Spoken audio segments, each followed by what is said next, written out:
we've been repeatedly saying that it's too early to say which way things are blowing. But here we have celebratory shots coming in from the Congress headquarters in the national capital. Clearly, it's not too early for them to dance their way and celebrate what I'll tell you what, this is something that workers are doing because they're outside of the party headquarters. They still do not know what is happening inside, because at this point of time, the Congress leaders sitting inside of their party headquarters, I'm pretty sure, are looking at the numbers and they're not very convinced as to where they stand by the end of these this evening. Although in Telangana, it does appear that the Congress clearly has a lead. The Congress could, of course, create new inroads in Telangana, and by the end of this day could have formed a government on its own. Remember, everything at this moment still needs to be taken with a pinch of salt. We'll also be getting you the celebrations of what the scenes are like outside of the BJP headquarters. But at this moment, Mr. Upadhyay, what appears to be quite clear is that, it's still too early. Whether this will have an impact on the national elections is still too early to predict. There's a lot that can happen. There's a lot that will be said. The issues will be completely different. But on the state level, the BJP seems to have better organization, and that is what wins. It's not just the charisma of Narendra Modi, but the fact that there is arithmetic, which is in fact put into place, and this is what has been, which seems to be having its nose ahead. This is according to the Election Commission of India. Are you surprised, Mr. Sharad Gupta? Not at all, because they are giving you leads only for, say, 25 or 30% seats. Absolutely. So it's too early to say, yes. Yeah, there are lot many seats for which they are not giving any leads. Right. So, but you are giving leads for almost 99% seats in Chhattisgarh. That's one. Secondly, the things are going to crystallize by 11. Yes. And we are all very, very close to that deadline. Thirdly... But you already called two states. Yes. Remember this. I mean, we are going to come back to you by 1, 2 in the afternoon, and we'll, of course, get to know what the election numbers will be like. Thirdly, if you remember, last time in Madhya Pradesh, the last election, the last result was declared at 4 early in the morning. So, it's a long drawn process, but most of the results are going to be out by 3:34. And the leads are already there. So, I think that's why I made up my mind. And also, I have one more thing I like to point out about Madhya Pradesh. The reason for these results are also a scheme called Ladli Behna Yojana, right, which was announced by Shivraj Singh Chauhan by putting 12,000 rupees in every woman's account. It's been called a game changer. Do you agree with that? So actually, these elections, 2023 elections, are being called a replica of 2008 elections. In 2008, Shivraj Singh Chauhan pushed back to the wall because before him there were three chief ministers. In 2003, the chief minister was Uma Bharti. She was soon replaced by Babulal Gaur. Then he was replaced by Shivraj Singh Chauhan. So BJP has lost a lot of ground. And Shivraj Singh Chauhan, by announcing Ladli Lakshmi Yojana in 2008, changed the entire scenario. But it's interesting how in all of these states, wooing the women voter and women empowerment has become such a crucial issue, Mr. Upadhyay, given the fact that we will also see a repetition of that perhaps in the run-up to the national election, because let's face it, the kind of emphasis that we've seen the parties are putting out when it comes to that core issue has been a very significant takeaway as well. And speaking of takeaways, let's now get our viewers up to speed with the latest that we have in terms of the developments. Remember, this is the semi-final before the 2024 election, a battleground that will tell us more about the mood on the ground, will also set out the key indicators. Before we get to the key takeaways, let's just get you a better sense of what the numbers are looking like at this point. Like we've been saying repeatedly, these are only the initial stage numbers that we have at this point. Given the way things have panned out over the last couple of hours, which way the wind will finally blow, in which direction, what kind of implications will this really have for the national contest, for the general election? Molly, at this point of time, if you look at the numbers, in Madhya Pradesh, the Bharatiya Janata Party is leading at 144 seats, while the Congress is way behind, 85. That's almost about 60 seats. It's Yes. difficult to, in fact, at this moment of time, to in fact see as to how the Congress can actually make up that kind of ground. Neck and neck, close contest. this is We've not. repeated These are these cliches terms. which Remember, I think at the will no beginning longer hold. of the contest, Yeah. when the voting, when the counting started, and we've been using different terms. We've been going from neck and neck to cliffhanger to a nail-biting contest. But let's face it, Mr. Upadhyay, the messaging there on the wall. No, I think I would like to take on the reference you're making to wooing the women voters. Yes. Because I think since the 2018 elections, they've overtaken men in terms of the percentage of voters.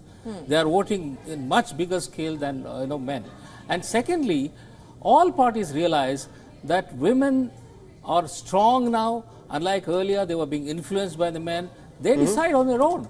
Look at the Muslim votes. I mean, it's amazing the way the Muslim votes among women is happening. I mean, nobody openly talks about it, but I'm sure there's a lot of churning going on in that sector.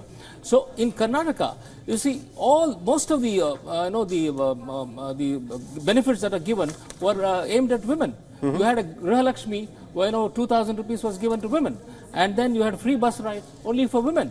So men were complaining. What is that? We also vote.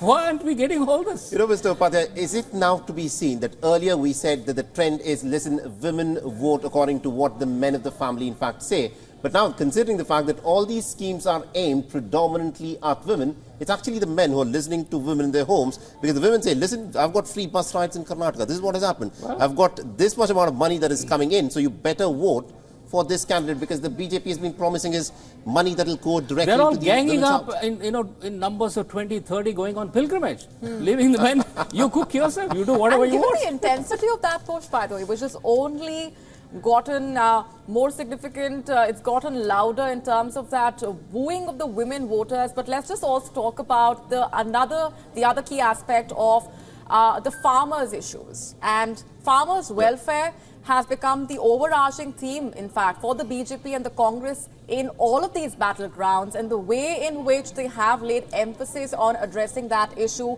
What has been your assessment of the BJP and the Congress strategy on that front when it comes to the issue of farmers' welfare? I think the Prime Minister has been consistently, helping the farmers, and also the underprivileged sections. Look at the, the freeze, the ration scheme that was introduced during the COVID time. That has been continued, and recently it has been continued for the next 5 years. The government has put aside 11 lakh crores for that particular scheme. Yes. And it benefits a lot of people. And then also, the various schemes that he has for the farmers, whether it's fertilizers, seeds. So all these schemes have been brought by the BJP government under Mr. Prime Minister Modi, which has helped the farmers. And MSP, the MSP has really gone up. It's compared become an to election issue. I- It's been dominating headlines, right? I remember during UPS time, they would increase the MSP by 25 rupees, 30 rupees. That was a kind of increase that was to be done. Yes. So now, I think the government has been more liberal. So all that has gone to benefit the BJP at the national level. One thing that we need to talk about, Wally, is that, a lot of people in fact say that the Bharatiya Janata Party has its voter base predominantly in the urban voters in India. But if you look at the states of Madhya Pradesh and Rajasthan, the voter base of the urban voters is much less in comparison with the rural voters. And it is the rural voters who seem to be completely enthused in terms of how the Narendra Modi government and also the governments in the state have been promising for them. How do you take that reading? So it is also the rural voters who seem to be backing the BJP very solidly, contrary to how the voters in the southern part of India, which is more urban centers, seem to be backing the Congress here. Exactly. In fact, BJP's schemes have been focused also on rural voters, whether it is 2,000 rupees per quarter payout to farmers, Kisan Samman Yojana, as he was saying, MSP, fertilizer subsidy, so many things the government is doing for rural folks. Pradhan Mantri Gram Sadak Yojana, means they have very good rural road infrastructure, power, houses, and toilets. And this time, the game changer is the rural drinking water mission, Jal Jeevan Yojana. So that is changing the perspective. Means people who didn't have access to clean drinking water, they are getting drinking water. That was unimaginable for them. They used to fetch water from long distances. Now they are getting clean water. So a lot of things have been done for the rural masses. That's one. And secondly, they have cracked, as I said, the caste code. Yes. So till the caste code is has been cracked, so till then BJP was not so popular among the masses, but now. I think on this caste issue, I'd like to make a couple of points. You see, BJP has consistently been maintaining that we are in favor of the OBCs, the SCs, the STs, and it's not just in slogan. You know, in terms of the benefits that have reached those communities, and in terms of the number of people who have been, upgraded, in terms of the power that has been given. So the empowering of the OBCs, the SCs, the STs has really helped the BJP, whereas the Congress is now talking about we want OBCs to get the major share, right, and they want to bring in the caste census. They want to, itna abadi, utna. But do you think this caste census, which has happened in Bihar, which has been put out, how much of a role do you think this issue of caste census has had on a bearing on the minds of the voters in these elections? This is an issue that I think the Congress wants to drum up for the big 2024 elections, but here it is the local issues that seem to have dominated, yes, and it is the BJP that seems to have had the better organization. But I'm sure the caste census, this issue, jitni aapki abadi hai, how much, what is your population, that much will be your representation in terms of, the reservation, etc., the benefits that you'll get. How much do you think that has actually played a role? I think it has not played a role at all in this election. Which is a good thing. Crucial statement. I would say it's a good thing, but it will not go away. It will not go away. In 2024 Lok Sabha elections, I think it will again be repeated, because that is one of the cards that the Congress and other India Alliance people are playing. So they are going to push further in 2024 elections. Push further in the 2024 election, Mr. Gupta. Given the way in which both the BJP and the Congress have focused also on the issue of youth employment, when it comes to the issue of education, when it comes to the issue of healthcare, what has been your assessment of the changing tactics, and do we see the same strategy being adopted in the next 5 months? Do we see the Congress and the BJP shifting gears depending on the election results and the way things pan out over the next few hours? Will that also mean that the BJP and the Congress shift their strategy as far as these crucial issues are concerned? Listen, there are a couple of things I would like to point out. First, about the caste census. Obviously, caste census has not made any impact in these elections, but will it make an impact in parliament elections? And will Congress be part of the India Alliance on the same issue? Remember, Mandal Commission report was implemented by VP Singh, and this report was lying with the Congress government for 10 years.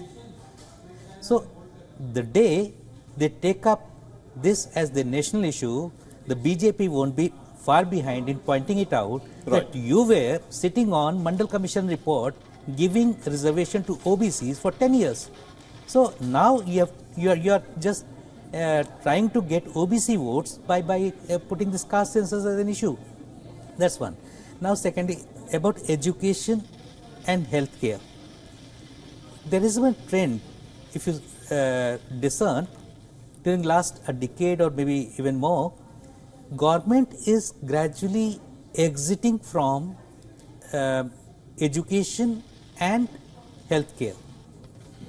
It is giving more power to private sector, and in education especially, if you see, most of the schools being run by the government, they are in pathetic state. The colleges, they are in pathetic state.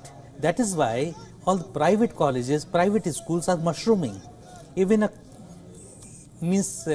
somebody from not such a good economic situation, he will try to put his child in an English medium private school than sending his ward to a government school. Similarly, if you see the universities and colleges, government-run universities, means they have become a den of politics. Means the education and academics have gone to the seat, and if you see this ranking by international agencies, Delhi University has slipped by 38 ranks. So that is an area of concern which government needs to address. Right.